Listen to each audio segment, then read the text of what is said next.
Bonsoir à tous, soyez les bienvenus sur Polynésie, la première. À la une de votre édition ce soir, un 4e tour de l'île à Brouette pour sensibiliser aux enjeux climatiques. La température qui augmente, des atolls submergés, nos récifs qui meurent. Le scénario est en passe de se réaliser. Dans ce journal, vous entendrez les idées de l'autorité de la concurrence et des économistes du pays pour faire fléchir les prix de notre collectivité d'outre-mer. Vous verrez qu'ils ne sont pas forcément d'accord. Un colloque à l'université pour mettre le cap vers une société polynésienne inclusive. Les intentions sont louables, mais les personnes en situation de handicap veulent du concret. Nous en parlerons avec notre invitée Anne-Marie Tézine, enseignante-chercheuse au Canada. C'est l'une des intervenantes du colloque prévu sur 4 jours. Et puis nous reviendrons sur la Vendée-Va'a, non pas sur le plan d'eau, mais à terre. Tahiti a été particulièrement bien représenté, de la danse à l'artisanat et même une bringue. Selon une étude parue ce lundi, si on ne fait rien, plus d'un 5e de l'humanité sera exposé à des chaleurs extrêmes et potentiellement mortelles d'ici la fin du siècle. La Polynésie française a son rôle à jouer. À Tahiti, le militant écologiste Jason Mann nous invite à marcher pour le climat le 17 juin. Avec quelques camarades, il s'est lancé une 4e fois dans un tour de l'île, brouette en main. Stéphane Ratino, Rohan Poutoulou. Ces militants du climat ont repris la route ce matin. Huile de cou, des chaussures adaptées, ils marchent brouette en main. Un dispositif minimaliste pour interpeller le passant, ou mieux dit, sa conscience civique. La maison brûle, la terre se réchauffe et pourtant les regards seraient fuyants. Pas concernés, ils s'inquiètent, les conséquences sont déjà là. Là, on voit très bien que ça se réchauffe, autant l'atmosphère, l'air, de nos océans aussi, ce qui provoque du blanchissement au niveau des coraux, une baisse de population de nos poissons. Et ce qui se passe est déjà assez grave, mais le plus alarmant, c'est vraiment que si on ne réagit pas rapidement pour atténuer le changement climatique, les conséquences vont être désastreuses. On pourrait être amené à perdre nos récifs, nos coraux, nos populations de poissons. On pourrait être amené à ce que les atolls soient submergés ou alors que leurs lentilles d'eau douce se salinisent avec la montée des eaux. Donc on a vraiment énormément à perdre, si ce n'est tout. Donc il faut réagir rapidement. Les rapports se succèdent et les conclusions se ressemblent. Les experts de Météo France ont participé à une analyse fine de données pour le plan climat du pays. La Polynésie est bien sur la Terre. Les thermomètres ont vu le mercure monter. Les activités humaines et leur dose de CO2 en sont clairement la cause. À Tahiti, la hausse des températures est plus intense que dans les archipels. Nous observons dans nos données de température sur 50 ans une augmentation de 1,1 degré Celsius. Par contre, cette augmentation est plus importante sur la société, notamment sur Tahiti-Moorea. On est pratiquement à 1,6 degré d'augmentation de température de l'air, alors que sur les îles comme les Marquises, les Australes, les Tuamotu, on est à des températures inférieures à 1 degré en 50 ans. Ainsi, la biodiversité souffre, les productions végétales et fruitières aussi. C'est l'homme dans son biotope qui est menacé. Un avenir en suspension, c'est la thèse des militants écologistes. Leur sentiment, l'urgence du changement de modèle, alliance de l'économie et de l'environnement, mais en regardant l'horizon, ils doutent d'une volonté collective. Ce sont des problèmes qui sont liés à la production de nos ressources marines. Mais en même temps, c'est une chance inouïe. Lancer de vastes projets de rénovation de nos bâtiments, c'est autant d'entreprises qui vont travailler, c'est autant d'argent que l'on va mettre dans le circuit économique et c'est autant que l'on va mettre dans la caisse de CPS. Donc c'est une démarche cohérente. Mais aujourd'hui, ce n'est absolument pas dans l'imaginaire de tous ceux qui sont en responsabilité. Alors pendant 3 jours, ces jeunes militants font le tour de l'île pour alerter. Ils espèrent que l'addition de leurs kilomètres donneront aux citoyens un regard éclairé sur le monde. Une dépression est passée ce matin au-dessus de l'île de Rapa dans l'archipel des Australes, occasionnant des orages et des vents violents.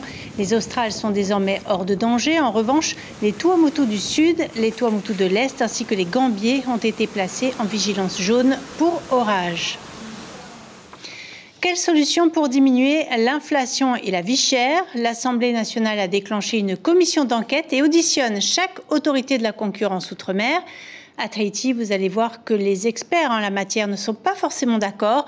Les propositions de la nouvelle présidente de l'autorité de la concurrence polynésienne ne font pas l'unanimité. Natacha Silagi, Mélissa Chang. Il ne faut pas aussi trop augmenter les prix que nous, on n'arrive plus à acheter quelque chose, quoi. Même avec 1000 francs, avant, on pouvait tout avoir, le complet pour le mois du soir. Maintenant, on peut presque rien avoir avec. Tout le monde s'accorde pour dire qu'il faut que ça s'arrête, mais que cela va être compliqué de stopper la hausse des prix. C'est l'inflation, et ça ne touche pas que ici, ça touche la totalité du globe. Tout est très très cher maintenant. Ça fait 2 ans que ça dure. Quelle est la solution? Alors ça, c'est une solution très compliquée, je pense.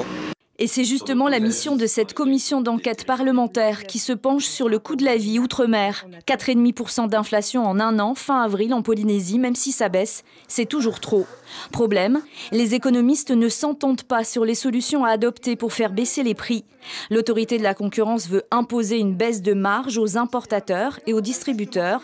Les économistes affirment, eux, que ce serait une erreur. Il faudrait réussir à inciter les importateurs et les distributeurs à baisser leurs prix et à baisser leur marge et à baisser donc du coup leur prix de vente aux consommateurs. Les entreprises n'ont pas nécessairement intérêt, s'il y a effectivement de la concurrence, à faire des grosses marges, puisque celui qui fait des marges, évidemment, va perdre ses clients parce qu'il va être moins performant que celui qui... Ça se régulera automatiquement. Ça se régule automatiquement.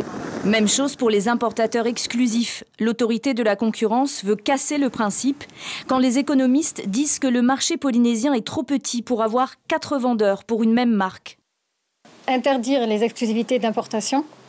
Mais tout ça, donc, ça relève des questions, on va dire, de politique de concurrence et donc du gouvernement. On a un petit marché intérieur, on a 280 000 consommateurs potentiels. Donc évidemment, on aura des positions de marché importantes, c'est-à-dire des oligopoles, des parts de marché importantes. Mais ce n'est pas parce qu'on a des parts de marché qu'on est nécessairement dominant. Et nous, on ne pourra de toute façon pas faire autrement. Le torchon brûle dans le milieu économique autour du sujet capital, la vie chère. Pire quand Johan Père déclare devant les membres de la commission d'enquête qu'il n'y a pas de spécialiste du droit de la concurrence en Polynésie. Les économistes de Tahiti l'ont pris pour une provocation. Madame Père semble tout ignorer de nos travaux, voire de notre existence même. Relation tendue donc, autour d'une question essentielle. Faut-il plus de concurrence ou moins de fiscalité pour les entreprises polynésiennes pour faire baisser les prix ? Et à l'Assemblée nationale, le député Temat Ei Legaïc s'est exprimé à la tribune au nom du groupe GDR, Gauche démocrate et républicaine. La France prévoit plus de 49 000 milliards de francs dans la loi de programmation militaire pour la période 2024-2030 pour transformer les armées. Le jeune député en a profité pour parler de l'indemnisation des victimes des essais nucléaires. On l'écoute. J'ai entendu depuis le début de notre rencontre d'aujourd'hui la grandeur de la France qui s'est érigée grâce à cette dissuasion nucléaire. Pour nous, cette grandeur s'est érigée dans le mensonge et dans le déni des milliers de Polynésiens victimes de maladies radio-induites. Je vous donne un exemple. L'île la plus proche de Moruroa, où a été tiré 193 essais nucléaires, c'est 300 km d'écart, c'est entre Paris et Clermont-Ferrand et Limoges. Est-ce que vous aurez accepté de faire tirer 193 essais nucléaires à Limoges pour le prix de la grandeur de la France? Je ne pense pas. Mettre le cap sur une société polynésienne inclusive, c'est l'objectif du colloque sur le handicap qui a débuté ce matin à l'université d'Otumauro. Un vaste chantier si l'on en croit les propos des personnes à mobilité réduite invitées à ces discussions, comme cet ancien cadre de l'IJSPF, Jacques Bérosé, particulièrement remonté quant au problème d'accessibilité à l'université. Il s'en explique au micro de Caroline Fary et Patrick Tinsing. Normalement, j'aurais dû intervenir aujourd'hui à 14h. Le programme a changé. Mais le problème, c'est que moi, je suis venu aujourd'hui pour prendre mes marques, pour voir, parce que je connais le problème. Et effectivement, je ne savais pas où me garer. Et pour arriver à là où on est, il fallait que je passe la barrière, là. Et on ne peut pas passer cette barrière si on n'a pas de badge. Ou alors, il faut sonner au vigile et qui n'est pas forcément toujours là. Donc déjà, si j'étais venu le jour de ma convocation, j'aurais perdu 1 heure à essayer de me placer. Alors déjà pour un colloque pour le handicap, ça craint quand même un peu. Et dans le cadre de ce colloque, la jeune Wina Maruae, étudiante en licence à l'université, a pu s'exprimer sur sa situation de handicap. Une jeune femme déterminée et autonome, mais qui souhaite un changement en profondeur pour toutes les personnes en difficulté. Caroline Fary, Patrick Tinsing l'ont rencontrée. Tu sais, quand j'étais au collège, Nathalie, j'ai toujours rêvé de te rencontrer. C'est chose faite et c'est dans le contexte d'un colloque sur le thème que Wina rencontre la déléguée interministérielle au handicap. L'occasion pour cette étudiante en licence de droit et sciences politiques d'exposer la situation des personnes handicapées. Il n'y a pas assez de reconnaissance. À mes yeux, la question du handicap elle n'est pas encore assez visible parce que de manière générale, ces personnes ont le droit d'avoir une vie normale sans être soumis à des préjugés constants et surtout avoir une éducation qui leur permette de construire une vie stable. Atteinte d'une malformation due à une naissance prématurée, Wina a poursuivi sa scolarité à Taravao, entourée de l'amour de ses parents adoptifs. Aujourd'hui, elle est logée sur le campus de l'université et doit compter sur des amitiés solides pour se déplacer. Tous les jours, je me fais accompagner. Heureusement que l'année dernière et cette année, j'ai su m'entourer de bons amis qui sont généreux et qui prennent de leur temps pour pouvoir me raccompagner chez moi et me laisser en toute sécurité dans mon logement. Pour ses parents, les premières années ont été difficiles. Dès le départ, même en maternelle, ça a été dur. Parce que le lycée, l'école maternelle de Taravao n'est pas aussi suffisamment adapté pour les enfants on va dire, handicapés. Il n'y a pas d'accès facile. Oui, il n'y a pas vraiment d'accès. C'est un peu difficile. Éduquée pour être la plus autonome possible, Wina vit seule dans son appartement. Selon elle, l'accessibilité, c'est le problème principal à résoudre pour améliorer le sort des personnes à mobilité réduite. L'objectif qui m'anime, moi, c'est vraiment cette question d'accessibilité parce que les déplacements sur longue distance, je les fais en fauteuil et je sais que me déplacer dans la ville, par exemple, si je dois me déplacer à pied tout en étant accompagnée de mes parents ou de mes amis, ce sera très difficile tant qu'il n'y aura pas un accès minimal. L'arrivée de Nathalie Salmon au gouvernement la rassure, mais Wina espère une prise en compte générale du handicap. Il n'y a pas mieux que les personnes qui sont concernées pour pouvoir faire changer les choses. Maintenant, il faut que le changement s'adapte à tous, pas uniquement à Madame la déléguée. Bonsoir Anne-Marie Tézine, bienvenue. Vous êtes enseignante-chercheuse au Canada. Vous intervenez dans ce colloque consacré au handicap. Il faut que le changement s'adapte à tous. On vient d'entendre les mots de Wina. Vous qui œuvrez pour une université inclusive, quelles sont les solutions à court terme ? Bon, écoutez, d'abord, ce qui est arrivé, c'est désolant. Il y a des solutions à apporter, c'est clair. Madame Salmon a été vraiment, elle a fait un discours senti en disant qu'elle s'attaquait au dossier, mais c'est une question vraiment très complexe et ça prendra du temps pour apporter des solutions. Puis elle l'a dit, elle n'a pas une baguette magique, donc il faut faire preuve de patience. Là, vous parlez de Jacques Bérosé qui avait du mal à accéder à l'université. Alors, je viens effectivement du Canada, mais je dois préciser que je viens du Québec, qui est la province francophone du Canada, et je viens en toute humilité, partager l'expérience que nous vivons au Canada francophone, donc au Québec. Et je suis juste venue apporter quelques outils que nous utilisons et qui, si jamais ils peuvent servir, eh bien, serviront. Donc, c'est l'objectif que je me suis fixé. Alors, quels sont ces outils ? Parce que je crois qu'au Québec, vous êtes particulièrement en avance sur ces questions-là. Alors, au Québec, effectivement, ça fait des décennies qu'on réfléchit à l'inclusion de toutes et de tous. Nous avons un cadre législatif qui est clair. Nous sommes tenus de ne pas discriminer les étudiants et les étudiantes et nous sommes tenus de favoriser l'accès aux études supérieures à toutes les personnes, peu importe qu'elles soient handicapées ou qu'elles ne le soient pas, en fait. Donc, on considère l'inclusion de façon très, très large. Donc, on essaie de soutenir les personnes qui souffrent d'un handicap visible, comme c'est le cas des deux personnes qui sont intervenues tout à l'heure, mais il y a également les handicaps non visibles.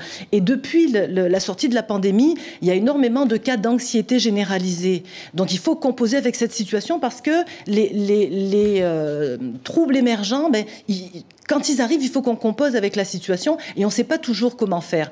Alors, dans mon cégep, qui relève des études supérieures, donc cégep université, on a pris des mesures concrètes parce que moi, je suis quelqu'un de terrain. Je ne fais pas de théorie.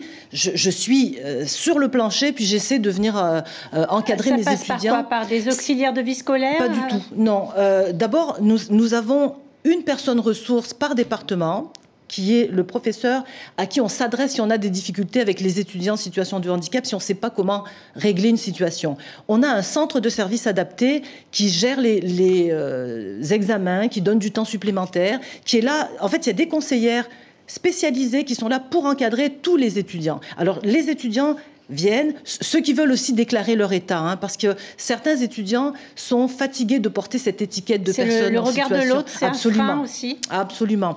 Donc quand ils arrivent aux études supérieures, ils veulent se débarrasser de cette étiquette qui leur colle à la peau depuis le primaire et le secondaire, et ils veulent montrer qu'ils sont autonomes, mais parfois c'est un petit peu plus complexe que ça. Mais dès qu'ils se manifestent, on les encadre, que ce soit les professeurs qui suivent des formations, parce qu'on est tenu de se former pour pouvoir réagir à des situations qui émergent. Donc l'inclusion est concrète. Absolument. C'est vraiment des adaptations, des accommodements pratico-pratiques. Une dernière question. Oui. 17 000 personnes handicapées en Polynésie. Une déléguée interministérielle, Nathalie Salmon-Udry, qu'on a vu dans le reportage, vient d'être nommée. C'est une bonne idée selon vous ? Sur le plan symbolique, c'est très fort. Je pense que le président a pris une décision qui frappe l'imaginaire. Maintenant, encore faut-il lui donner les moyens de réaliser ce qu'elle a en tête, parce que c'est clair qu'elle est la première à savoir comment c'est compliqué, difficile d'avoir toutes sortes d'accès. Donc, elle sait ce qu'il faut faire. Elle va s'entourer. Il va falloir qu'elle livre la marchandise, mais pour ça, il faut lui donner les moyens. Et quand on parle de moyens, c'est de l'argent, c'est des ressources. Donc oui, sur le plan symbolique, je pense que c'est très fort. Je salue cette nomination, c'est formidable, mais il faut donner les moyens à Madame Salmon de poursuivre son objectif. Un grand merci Anne-Marie Thézine. Merci beaucoup d'avoir été avec nous ce soir. Maloulou, c'est moi qui vous remercie de m'avoir invitée. Du football féminin à présent, 21 jeunes footballeuses ont été désignées pour faire partie de la sélection U19. 5 d'entre elles viennent des îles comme Moorea, Ayatea, Nukuhiva, et une autre est arrivée de l'Hexagone il y a seulement 2 jours. Au programme, une semaine d'entraînement intense à Tahiti en vue du championnat au Fidji le 14 juin. Ce championnat est important à leurs yeux puisqu'il est qualifiant pour la Coupe du Monde. Dès demain, les U19 seront en compétition contre l'AS Pirée pour s'échauffer avant le grand départ. Écoutez l'une des joueuses au micro de Mélissa Chong. J'ai déjà vécu cette expérience l'année dernière avec la sélection A. Et j'ai été très contente d'y participer parce que ça fait une bonne expérience. Ça représente beaucoup de choses quand tu te fais repérer par une sélection. Et ça représente beaucoup pour beaucoup de monde de savoir que tu représentes ton île pour jouer aux qualifications de la Coupe du Monde en juin, juillet. Et demain soir, ne manquez pas la diffusion du match Pirée-Suva commenté par Hervé Marzin à 20h50. La 12e édition de la Vendée Va'a s'est terminée en beauté samedi. Au fil des ans, cette compétition devient un rendez-vous incontournable pour les férus de rame, mais aussi pour les amoureux de la culture polynésienne. Ce rendez-vous permet une immersion dans la danse, l'artisanat et surtout une certaine joie de vivre. Antoine Defive, Emmanuel Morel.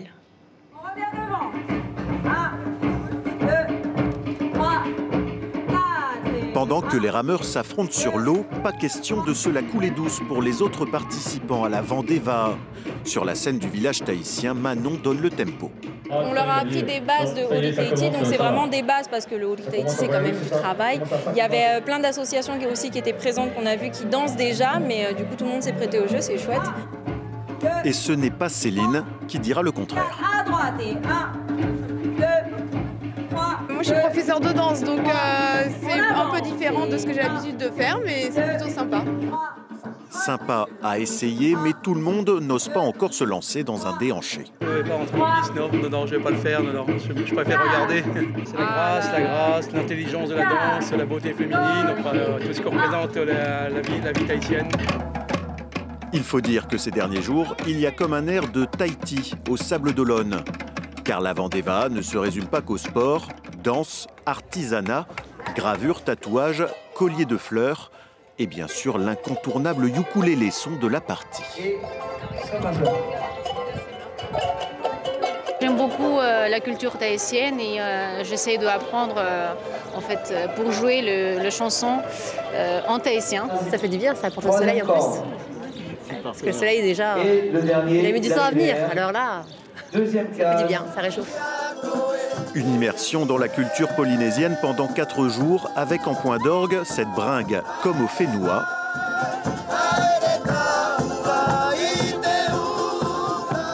Les festivités se poursuivent tard dans la nuit et surtout les pieds dans le sable pour que l'immersion soit la plus totale.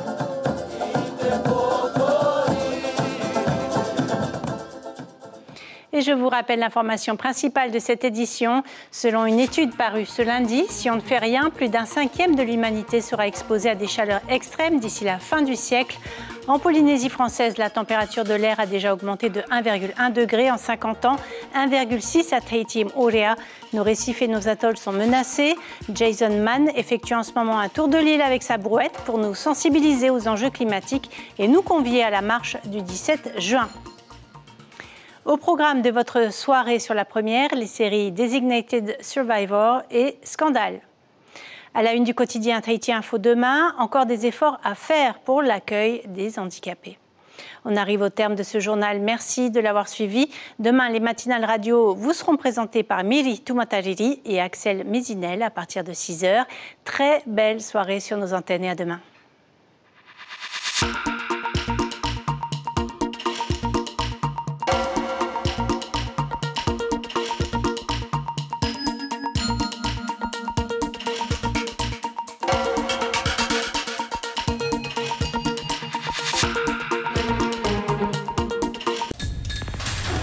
L'information en continu sur Polynésie la première, Internet et réseaux sociaux.